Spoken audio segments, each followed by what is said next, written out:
All right. Jim Morning. Welcome to Pursuit of Balance. Turn the vacuum on. Okay. What's up, everybody? We're going to talk about 4 ways that your body burns calories, and this is kind of a follow-up to the previous podcast from last week, talking about the things that we should change in the winter. And, basically with less energy expenditure, we should have some level of a caloric deficit. How do we create that? Very minimal approach to it. Or the aspect of just maybe exercising more so you can mitigate the effects of it without really changing diet. So today I wanted to kind of follow up because I had a lot of people that were just like kind of laughing and agreeing with me on the latter part of it. They're like, if I could live a life where I don't really have to reduce calories too much or even think about that because activity is there, energy expenditure is there, then that would be the ultimate goal. And I'm like, amen to that one, right? Because like for me, I kind of live more in that boat majority of my life.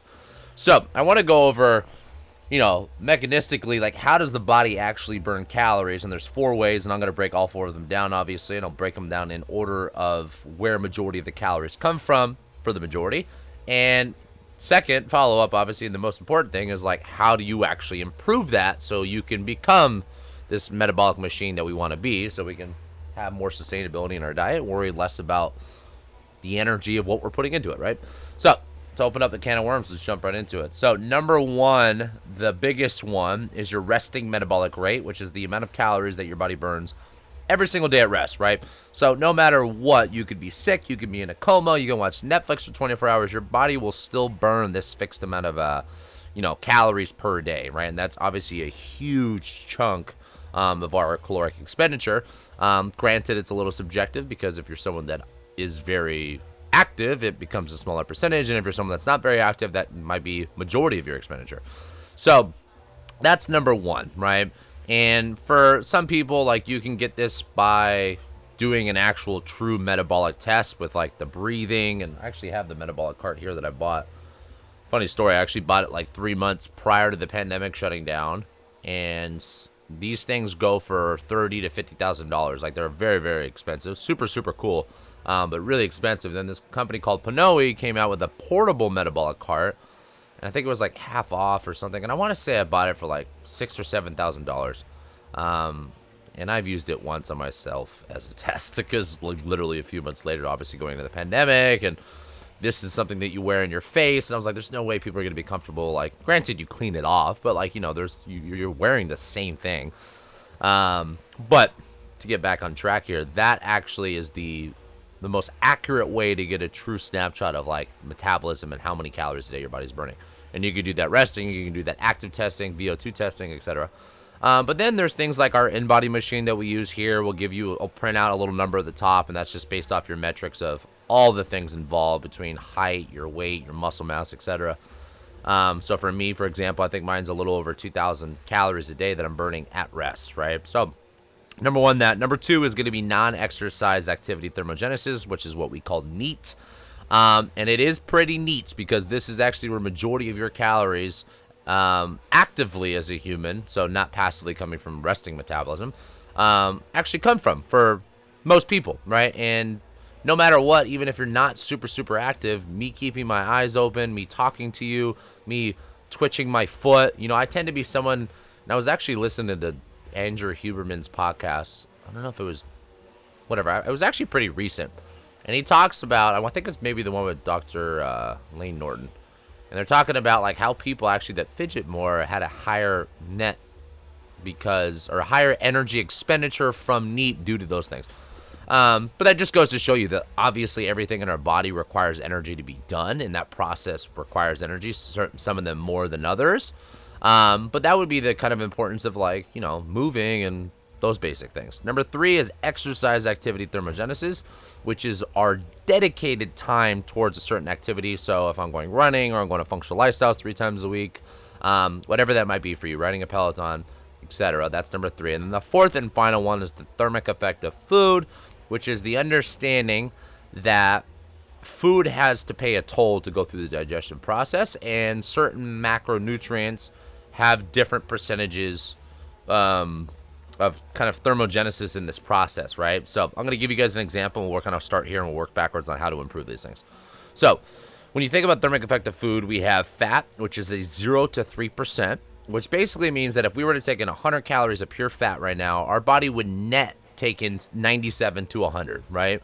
So there's not much of a toll. Fat's the lowest by far.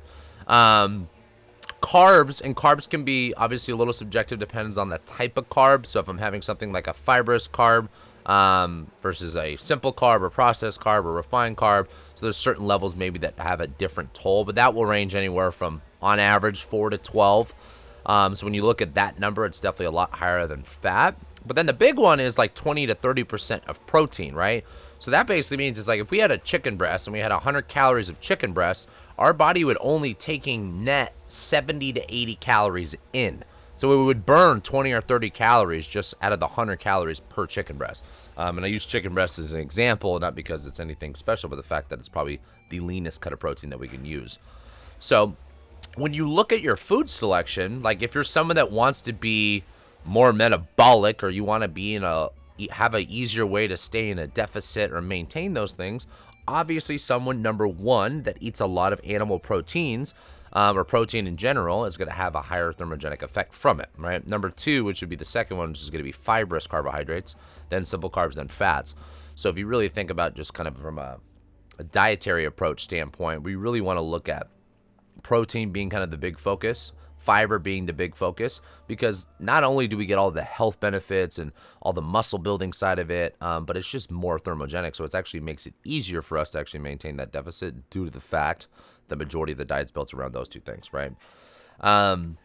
Second thing, when we look at exercise activity thermogenesis, that's obviously pretty straightforward on how we increase it.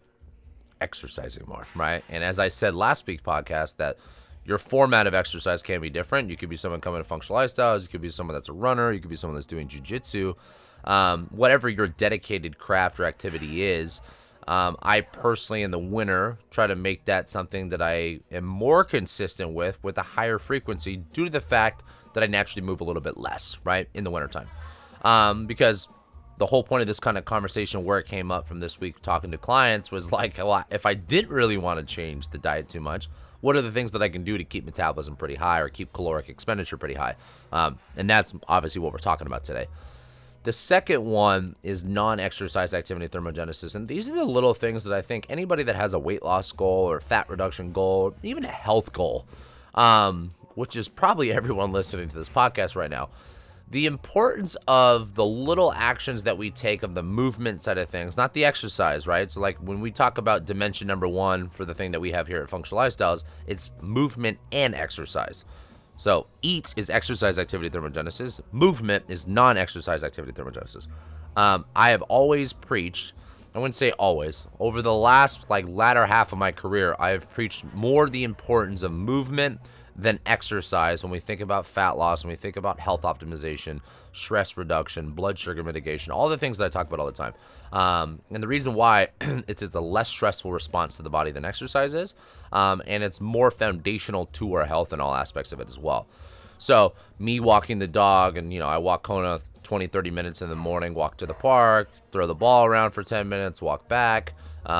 Nikki and I, when we go eat at the Prune Yard or downtown Campbell, we never drive. We maybe 1 in 5 times ride the bike, probably sometimes more in the summer or whatever, but we walk a lot too, right? And then just movement, right? Like for me, obviously, in my job, it's a little bit different than maybe most listening to this, is I move, I'm on my feet, I'm moving weights around. So there's just a lot of activity. And there was a cool study that came out, and I forget who talked. I want to say it was Thomas DeLauer that was talking about this on one of his videos or podcasts, that they had a study that came out with one group that were people that exercise and then remain sedentary for the rest of their life, the rest of the day. And then the other group that exercised and had a lot of good foundational movement in the day. And the group that didn't have exercise, it didn't wash the effects, but it really was a significant difference, right? So I think when we think about all things with optimizing even fitness and performance and aesthetics, like movement makes exercise more effective, and movement obviously improves every other biomarker that we talk about. So when you guys think about energy expenditure, the big thing that we always want to focus on is just like the little things that you add into the routine that you don't think in the current moment make a huge deal, but in the macro make a huge deal. The person that takes the stairs instead of the escalator or the elevator, the person that parks at the end of the parking lot, the person that walks more places, the person that can walk after their meals or walk their dog or move or play with their kids or sports or whatever. There's a million ways for us to get movement and activity in. I can't stress this enough that the most important thing of what we do with our health is predicated on this, kind of side of it. So movement for what we do to help optimize, digestion for nutrition and blood sugar mitigation. And when we think about the stress aspect of it, when we think the improvements in sleep for someone that's active versus sedentary, the whole 9 yards, right? So definitely the biggest piece that I would really spend the most time on focusing on throughout the day, right? Then the last part, when we think about resting metabolism and, basal metabolic rate, the only way for us to really truly optimize this is through fitness, but more importantly is really building muscle. Muscle is the metabolic machinery of our body, right? Meaning it has the highest demand for energy on what it consumes throughout the day, right? So when you think about having a human that has a lot more muscle versus the same person that doesn't have as much muscle and a higher body fat percentage, that could be the same weight and still burn a very different amount of calories throughout the day. So your lean body mass is going to be the big driver of that. Now, that being said, there's things like the community that wants to talk about like the Beijing of fat or brown fat, which has more mitochondria in it, which is basically still going to be to some degree metabolic. So it's not fair to say that adipose tissue is not metabolic.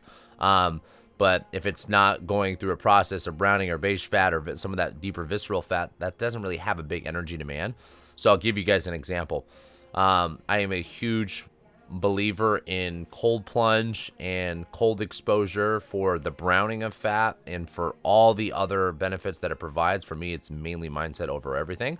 But those are ways that you can kind of make adipose more, metabolic, right? But at the end of the day, really, like I said, the one key component to improving basal metabolic rate is increasing lean body mass, right? So when you think about your training and you think about people that want to have a really, really more flexible approach to their nutrition, you really need to focus majority on the stuff in your training on building muscle, because think about it this way. This is always my favorite way to explain resting metabolic rate. Resting metabolic rate is like passive income, right? Everything else that you do with NEAT and EAT and TEF is active income, right? So think about it this way. Passive income is basically your body saying, like, I'm giving you guys a weird example. Let's say I owned real estate, and real estate is paying me money every year, every month for not doing anything. It cash flows. It works for me. That's passive, right? Owning a business or whatever those might be. Active income is the stuff that we do for it, right? So me showing up to work or doing something like this or training my clients, those are active incomes.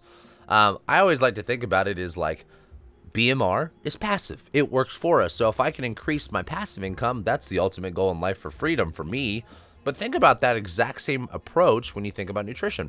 If I could build a higher BMR where my body's burning more calories at rest, then you have more flexibility, aka and freedom, to eat more of what you want or have a higher caloric intake. We still want to be at a deficit for 99% of the world for longevity, health, weight loss, fat loss, everything we're talking about. But being able to cycle on and off of it or maintain a deficit over time in the macro, we want all four of these things to work in our advantage. So quick recap. BMR, number one, how do we increase it? Do more strength training, build more muscle. 2, NEAT, non-exercise activity thermogenesis, should be the second most amount of calories your body burns every day, and that's because you should move more, stop focusing only on exercise, and get off your ass and just walk around more. Like doing push-ups at home, doing squats at home, playing with your kids, like find things that give you movement and activity. Number 3, exercise activity thermogenesis. If you want the best workout in the world, you should be at Functional Lifestyles. And if you're a Functional Lifestyles client and you're hearing this, or you're someone that's not, I want you to share this with people, because this is what you need to be doing for training. And that's my own bias. Number 4, the fourth and final one, is the thermic effect of food. Eat foods that are high in protein. Eat foods that are high in fiber, because they're not only going to be better for your health, they're not going to be better for satiety levels of preventing you from overeating. They're going to be whole food sources 90 out of 100 times. And they have the highest thermogenic effect on the body. So your body will burn more calorie at rest just eating more of those foods versus carbs and fats and processed refined foods. Okay? All right, guys, I'll keep this one short and sweet. So have a great day. I'll talk to you guys next week.